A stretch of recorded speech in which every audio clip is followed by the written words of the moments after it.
Innal hamdalillah nahmaduhu wa nasta'inuhu wa nastaghfiruh wa na'udzu billahi min shururi anfusina wa min sayyiati a'malina may yahdihillahu fala mudilla lahu wa may yudlil fala hadiyalah. Asyhadu an la ilaha illallah wa asyhadu anna Muhammadan abduhu wa rasuluh.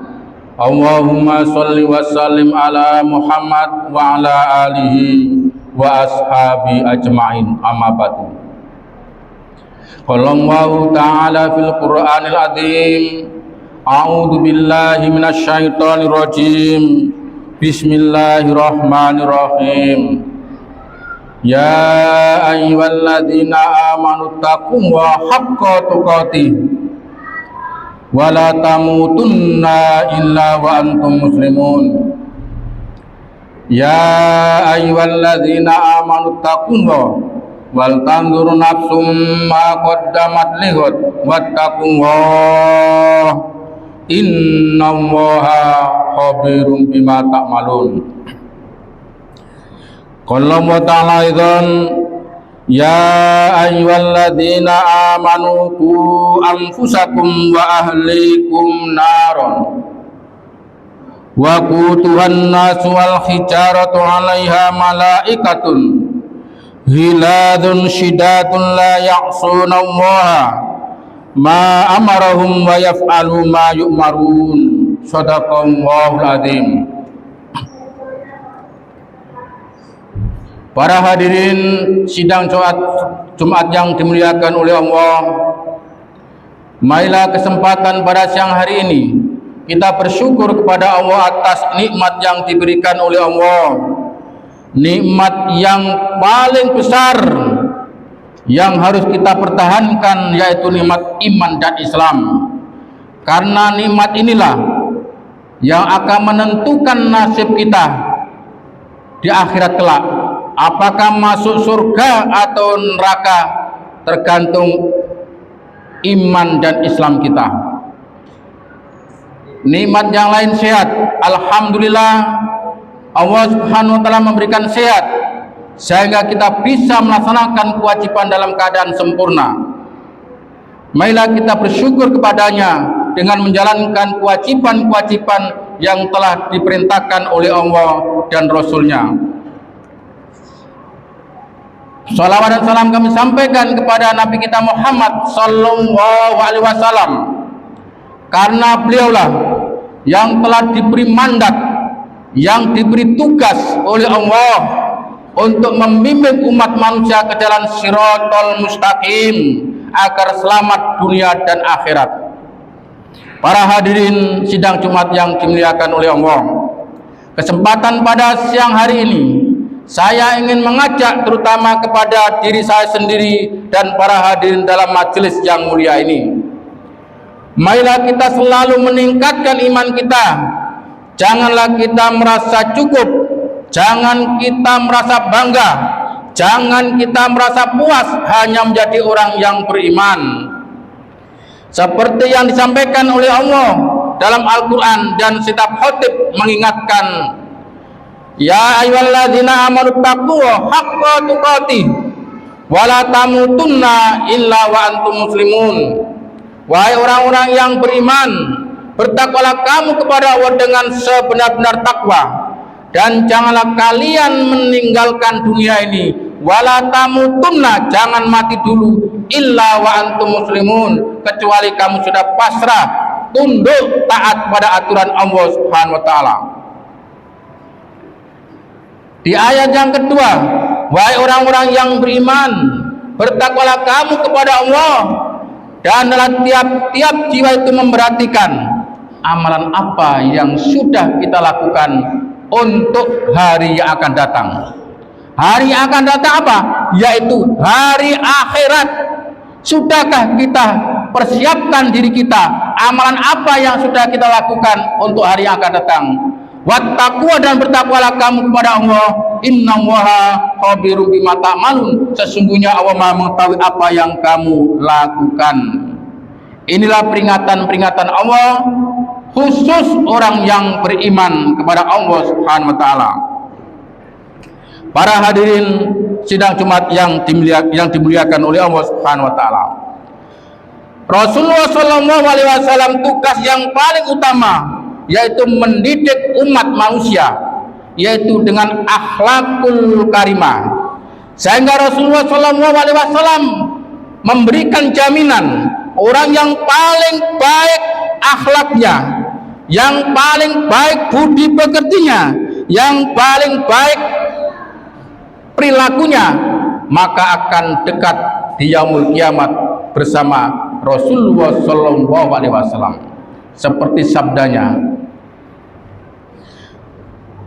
aqrabukum minni majlisan yaumal qiyamah ahasinukum akhlaqan almuwatiuna aktaba alladina yalquna wa yaumal laghufun. Orang yang paling dekat denganku pada hari kiamat adalah orang yang paling akhlaknya yang paling baik, dan orang yang memberikan perlindungan, dan orang yang rukun bergaul dan disenangi dalam pergaulannya. Inilah orang yang akan dekat dengan Rasulullah sallallahu alaihi wasallam. Ini jaminan Rasulullah. Para hadirin yang dimuliakan oleh Allah. Oleh karena itu marilah didik anak-anak kita, diri kita dengan akhlakul karimah.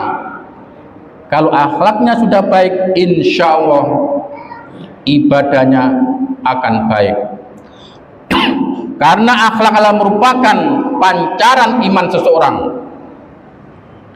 Akhlak adalah merupakan mahkotanya seseorang. Itu hanya akhlak, bukan pangkat, bukan jabatan yang tinggi, tapi mahkota kedudukan yang paling tinggi adalah akhlakul karimah. Dan Allah akan mengangkat derajatnya orang yang berakhlakul karimah. Para hadirin yang dimuliakan oleh Allah.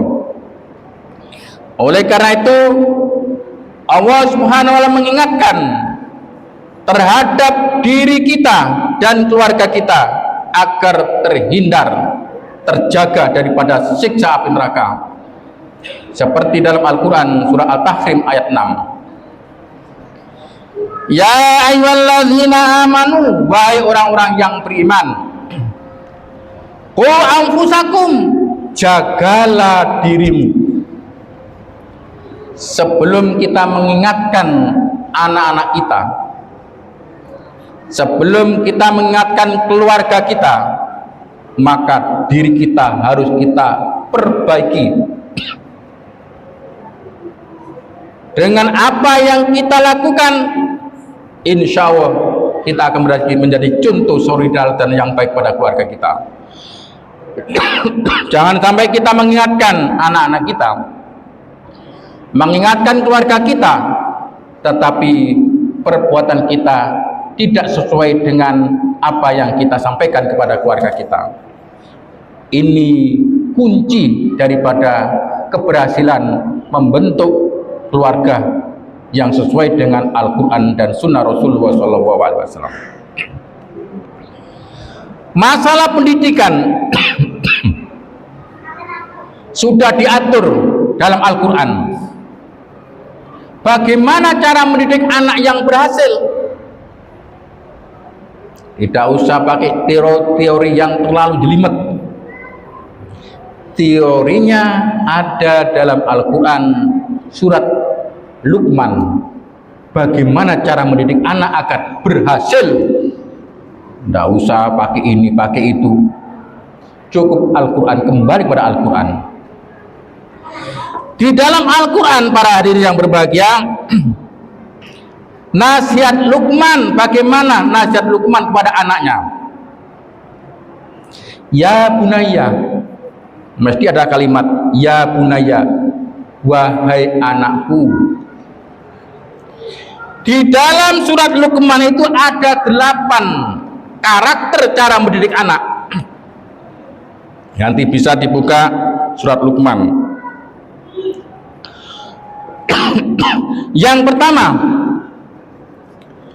pertama adalah ya bunayya la tusyrik billah.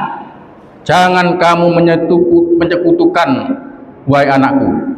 Jangan kamu menyekutukan Allah wahai anakku. Karena menyekutukan adalah dosa yang paling besar. Ini harus ditanamkan kepada anak kita. Harus ditanamkan ini. Ini fondasi. Kalimat la ilaha illallah harus kita tanamkan dalam hati anak kita. Jangan sampai lepas. Ini para baik-baiknya. Kalau lepas hancur. Ini yang harus kita perhatikan. Masalah akidah, kalimat la ilaha illallah, kalimat al-ikhlas harus kita tanamkan pada anak kita. Surat al-ikhlas itulah surat yang paling luar biasa. Yang kedua, berbuat baiklah kepada kedua orang tua. Wabil walidaini ihsana, berbuat baiklah kepada kedua orang tua. Tidak usah kita terlalu jauh-jauh mencari surga. Surga dekat. Surga itu dekat, yaitu orang tua kita. Ada seorang sahabat Nabi, ya Rasulullah, aman apa yang paling disenangi oleh Allah? Apa jawabnya? Birrul walidaini, berbuat baiklah kepada kedua orang tua kamu.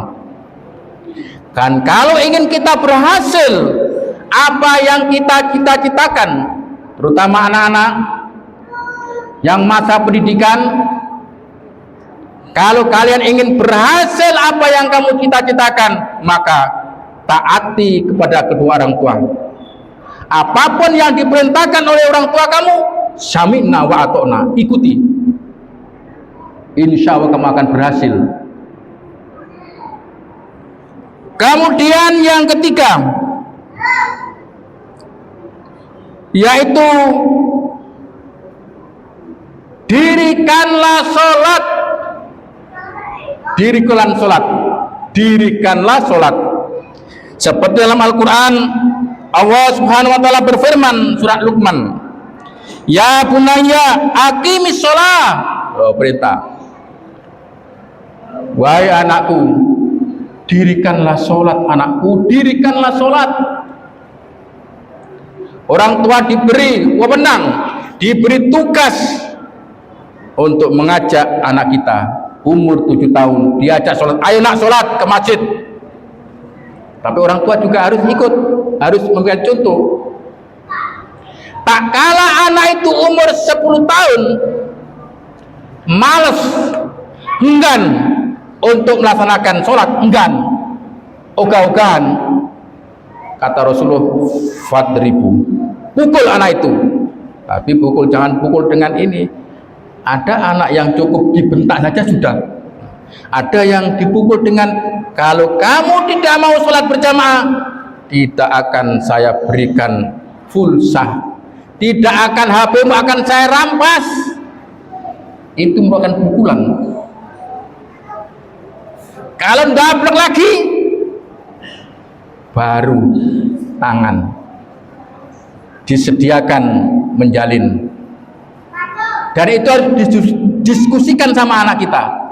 Nak, kalau kamu malas sholat, maka inilah ganjarannya, upahnya. Begitu, ya, biar anak sadar pentingnya untuk melaksanakan sholat ini. Tidak ada manfaatnya semua amalan itu kalau tidak kita menjalankan kewajiban kita, yaitu melaksanakan sholat ini. Para hadirin yang dimuliakan oleh Allah, dan masalah sholat ini yaitu masalah yang paling penting di antara amalan-amalan ibadah yang lain.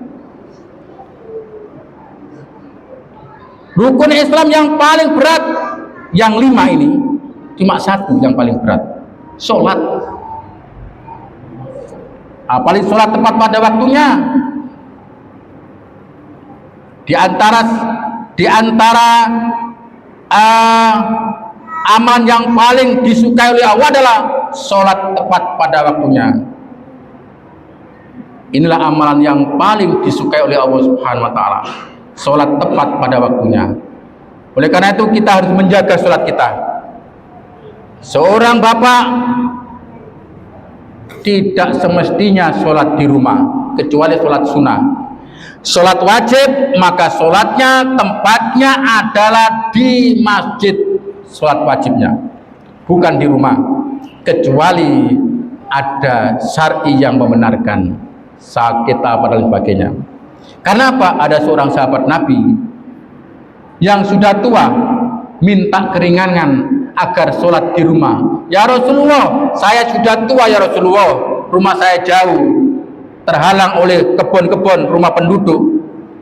Saya minta sholat di rumah ya Rasulullah. Apa jawab Rasulullah? Apa kamu mendengarkan suara azan? Mendengarkan ya Rasulullah. Laksanakan itu sekalipun dalam kondisi seperti itulah paling berbahagia. Jadi masalah sholat ini harus kita perhatikan baik-baik. Dan anak-anak kita pun harus begitu. Mulai kecil harus kita tanamkan. Kalau sudah besar, malasnya luar biasa. Aku lu qouliyada wa li walakum.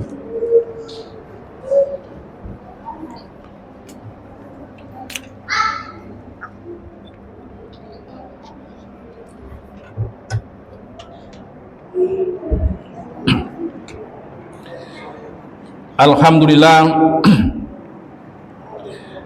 nahmaduhu wa nasta'inu wa nastaghfiruh wa na'udzu billahi min syururi anfusina, asyhadu an la ilaha illallah wa asyhadu anna Muhammadan abduhu wa rasuluh.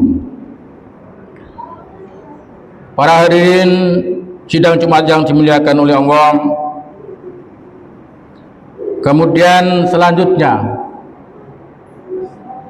yaitu di dalam surat Luqman, Luqman memberikan nasihat kepada putra-putranya, wahai anakku, jangan kamu sombong. Kita tidak berhak untuk sombong. Apapun pangkat kita, apapun kedudukan kita, tidak berhak untuk sombong. Yang berhak sombong itu cuma satu, yaitu Allah Subhanahu wa taala. Jangan kalian menandingi kesombongan Allah Subhanahu wa taala. Apa yang terjadi di Los Angeles? Kesombongan negara yang paling adil kuasa. Dia adik kuno sopir engsun, sombong. Tapi apa yang terjadi? Dia mengatakan negara Palestina akan saya hancurkan, jadikan neraka. Ini kalimat sombong. Itu bukan haknya mereka, bukan haknya presiden yang dipilih.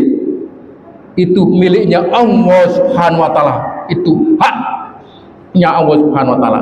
Tapi dia mengatakan menandingi apa yang terjadi, hancur kesombongan itu, apa yang dikatakan itu. Ini paling berbahagia. Kita tidak berhak untuk sombong itu. Yang berhak sombong adalah Allah Subhanahu wa taala. Ini paling berbahagia. Ini harus kita tanamkan kepada generasi kita, anak-anak kita, agar hidupnya ini bisa menjadi manusia-manusia yang mempunyai akhlakul karimah. Ini semua adalah pendidikan akhlak. Para hadirin sidang Jumat yang berbahagia, mudah-mudahan khutbah yang singkat bermanfaat. Ada 8 bisa dipelajari sendiri, yaitu surat Luqman. Bagaimana cara mendidik anak agar anak menjadi anak yang soleh dan solihah, agar kita menjadi orang yang terhindar daripada siksa api neraka. A'udzubillahi minasyaitonirrajim. Bismillahirrahmanirrahim. Alhamdulillahirabbil alamin, hamdan syakirin, hamdan yu'afi ni'ma wa yukafi mazida. Ya Rabbana lakal hamdu kama yanbaghi li jalali wa amil sultan. Allahumma sholli wa sallim ala Muhammad wa ala alihi wa ashabi jema'i walhamdulillahi rabbil alamin. La ilaha illa anta subhanaka inni kuntu minadz zalimin. Rabbi yassir wa la tu'assir wa tammim bil khairi innaka ala kulli syai'in qadir. Allahumma rabbi auzi'ni an ashkura ni'mataka allati an'amta alayya wa ala walidayya wa amalan sholihan tardahu wa aslih li fi dzurriyyati inni tubtu ilaika wa inni minal muslimin. Rabbi ja'alni muqimas shalah wa min dzurriyyati rabbana wa taqabbal doa. Rabbana hab lana min azwajina wa min dzurriyyatina qurratan a'yun waj'alna lil muttaqina imama. Rabbana zalamna anfusana wa illam taghfir lana wa tarhamna lanakunanna minal khasirin. Rabbana la tuzigh qulubana ba'da idh hadaitana wa hab lana min ladunka rahmah innaka antal wahhab. Rabbi firli wali walidayya warhamhuma kama rabbayana shaghiran. Rabbana amanna faghfir lana warhamna wa anta khairur rahimin. Rabbana atina fid dunya hasanah wa fil akhirati hasanah wa qina adzabannar. Subhanaka rabbika rabbil izzati amma yasifun wa salamun alal mursalin walhamdulillahi rabbil alamin. Amin. Aqim sholat.